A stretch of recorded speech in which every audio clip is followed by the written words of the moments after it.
Salve, salve rapaziada, vamos dar início a mais um Polêmicas na Bola com Rubens Ramírez. E o assunto de hoje será o quê? Copa do Brasil. Foi dado início às oitavas de final dessa competição e hoje a gente vai saber como que alguns clubes se saíram, principalmente os paulistas, beleza? Roda a vinheta!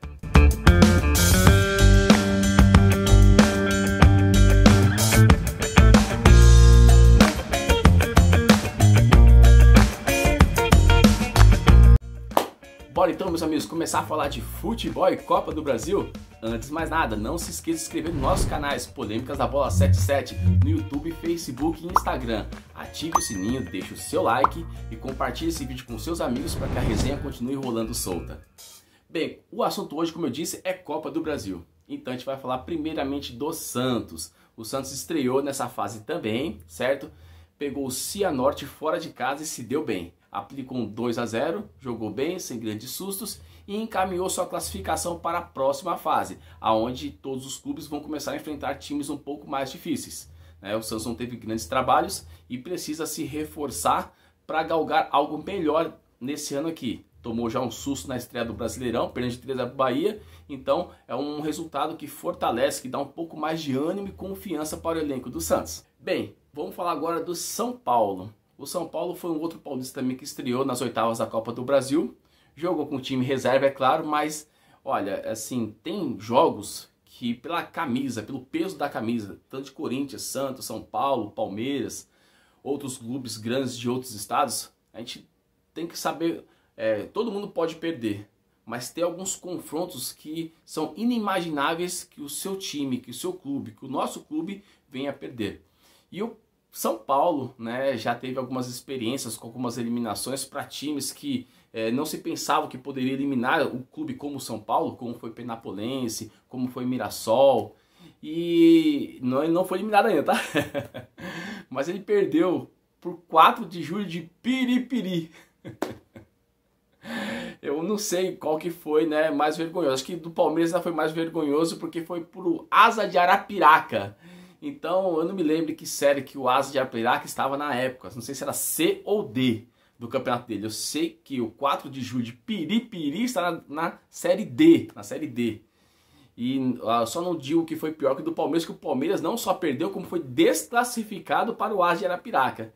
Então, com todo o respeito, eu sei que vocês têm razão pelo peso do Corinthians, não pode perder para o Tolima, não pode perder para o Guarani do Paraguai, mas ele perdeu para times que dentro do Brasil, ou se comparando elenco, não tem, né, comparação, não tem como comparar.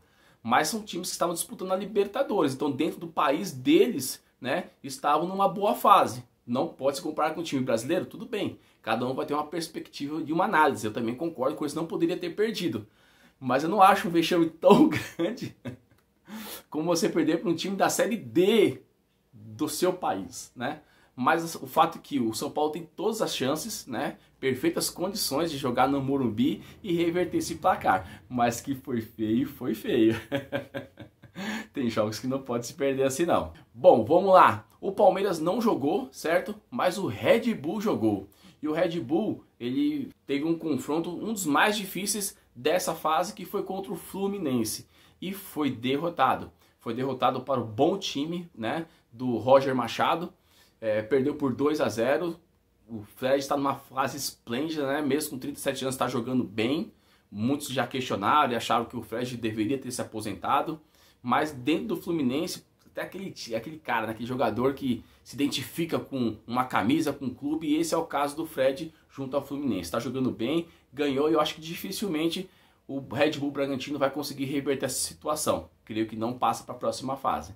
E chegou a hora então de falar do outro paulista que jogou, meu Coringão, que pelo jeito vai pegar o mesmo caminho do Red Bull Bragantino. Perdeu para o Atlético Goianiense, certo? Também entendo que o Corinthians não poderia perder, mesmo o Atlético Goianiense sendo um time que atualmente também está na Série A, está apresentando um bom futebol. E em cima disso eu vou falar que não tem nada a ver com o elenco, eu vou na contramão das opiniões, né? Não estou dizendo que o Corinthians tem o elenco dos sonhos, volto a falar, vou bater na mesma tecla. Não estou dizendo isso, mas se você pegar o time do Atlético Goianiense no papel, nome por nome, não tem como dizer que é um time, tem um elenco melhor que o do Corinthians, no papel, não em desempenho. Porque em desempenho, em estrutura tática, em definição de jogo, você vê que a qualidade, né, que a definição do esquema tático de jogo está muito bem implementado, o que não está acontecendo com o Corinthians. E aí eu queria relembrar um vídeo que eu fiz na decisão da diretoria em demitir o Wagner Mancini e depois contratar o Silvinho. Na época eu não falei que o Wagner Mancini deveria ficar, mas eu fiz a seguinte colocação: será que era o momento de trocar o Wagner Mancini? Será que a diretoria pensou no nome que iria substituí-lo e substituí-lo à altura? Será que teve esse planejamento? Depois mostrou que não, porque tentou o Renato Gaúcho, tentou o Diego Aguirre, certo?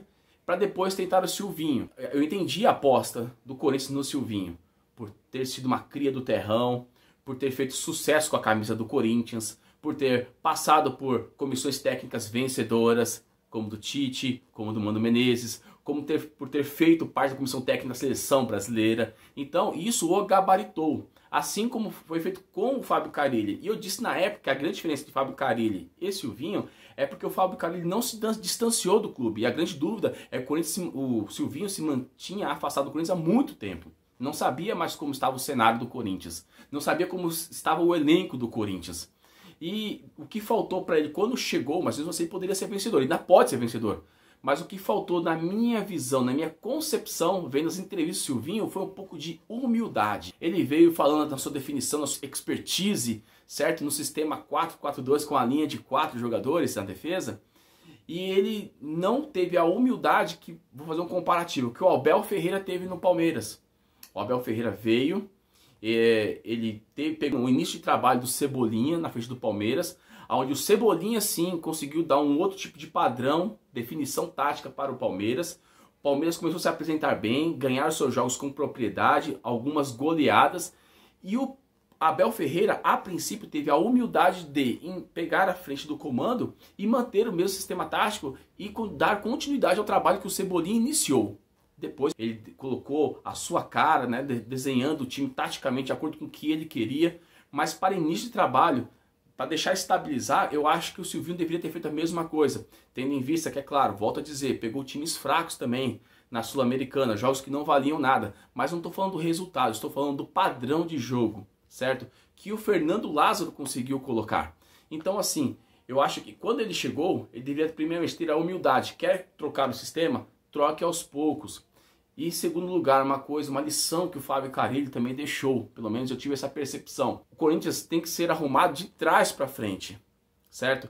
E quando ele chegou, ele não pensou nessa proteção defensiva para depois ajustar o ataque. E nessa mudança toda que ele fez, ele teve uma perda muito grande, que se demorou muito para achar um posicionamento para o Luan jogar. Quando o Luan começou a jogar bem, ele chegou, mudou o esquema tático e tirou o Luan da posição que fez com que ele voltasse a retomar a princípio o futebol que ele jogou lá no passado. Nós estamos tendo muita perda, por quê? Porque o técnico atual, né, o Silvinho, no caso, ele não está tendo a humildade de dar sequência, pelo menos a princípio, pegando as partes boas de um trabalho, né, as partes ruins ele acerta, mas as partes boas, consolidar um pouco mais a defesa, torná-la um pouco mais robusta e confiável, trazer a confiança de volta de alguns jogadores e, olha, colocar o melhor em campo. Se o melhor for o Gil, que coloque o Gil. Mas não tem esse negócio de idade. Se mostrar no 4-4-2 ou no 3-5-2 ou qualquer esquema tático que ele venha definir, que ele venha colocar o que estiver jogando melhor, independente de nome, de tradição, de peso. Certo? Isso tem que ser justificado dentro de campo, não no salário, não na conta bancária, mas dentro de campo. E uma outra lição é que realmente não dá mais. Já falei no passado e vou falar novamente, vou usar um outro adversário nosso como exemplo, São Paulo. Reinaldo foi um lateral muito contestado pelos próprios São Paulinos. Muitos queriam ver ele hoje longe do Morumbi. Hoje chamam ele de King Naldo, de Reinaldo, entendeu? Por quê? Porque está jogando bem. Né? É claro que uns, né, dá uma ênfase maior, dizendo que está na seleção e tudo mais, não é bem assim, mas é notório que ele está jogando bem, está numa fase bem diferenciada. Agora preste atenção em como ele voltou para o São Paulo, preste atenção no que a diretoria do São Paulo fez no seu contrato. Ele não pelo menos até alguns dias atrás, um contrato certo, mas sim por produtividade, que é o tanto prego, tanto peço que a diretoria do Corinthians faz também, com jogadores mais experientes, com mais idade. Então, se não demonstrar em campo, com o número de partidas, certo? Desempenhadas, por exemplo, ele não tem uma renovação. Então, de repente, coloca um prêmio, um aumento de salário, o que for, mas coloque metas para jogadores mais experientes. Com certeza, nós não veríamos mais o Gil e o Jô, principalmente o Jô, andando em campo. Viria mais rápido, porque se perder a posição e não completar determinado número de jogos, não tem renovação, não tem aumento de salário, não tem prêmio. Coloque algumas metas. O que não dá é para você ficar refém de jogadores que já fizeram história no Corinthians ou em outros clubes e querer se manter agarrado somente na história e não desempenhar mais o futebol que o fez chegar até ali. O torcedor corintiano está cansado. Eu estou sorrindo aqui porque muitos dizem que é melhor sorrir para não chorar. Porque a fase está ruim, mas eu vou bater na mesma tecla. O mesmo time que ontem não apresentou nenhum tipo de motivação ou definição tática, não teve transição, não teve profundidade, é o mesmo time que em outros jogos jogou melhor. Então mostra que o vestiário faz diferença. E o Silvinho, para mim, entrou com um pouco de arrogância por ter estado na Europa. Minha percepção de fora, não estou querendo queimar o Silvinho, mas eu estou querendo que ele mude o perfil. Que ele consulte mais a sua comissão técnica. Não trate apenas como simples auxiliar o Fernando Lázaro. Tenha ele ao seu lado, tenha essa humildade. Porque provavelmente, né, se depender dos resultados contra o América Mineiro e depois contra o Palmeiras, certo? Antes vai ter o Atlético Goianiense também. Se não classificar, como é provável que não classifique, e perder para o Palmeiras no Allianz Parque, eu acho que o Silvinho não comprar 10 jogos pelo Corinthians. E o Fernando Lázaro pode ser uma aposta. Então, Silvinho, reveja seus conceitos, consulte, veja na concepção de quem está há mais tempo no clube ali, sabe, está sentindo os jogadores no dia a dia, quem está melhor, quem está com mais vontade, quem está com mais fome.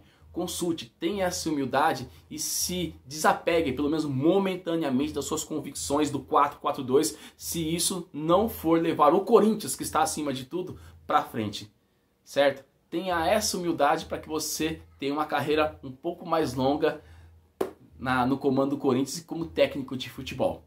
Pelo menos, galera, essa aqui é a minha opinião. Mas e a sua opinião? O que você achou dessa primeira rodada? Corintiana, nação corintiana, o que você achou do desempenho do Corinthians e das opiniões que eu coloquei aqui? Coloque a sua opinião também.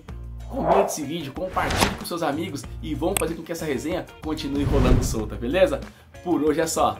Um abraço!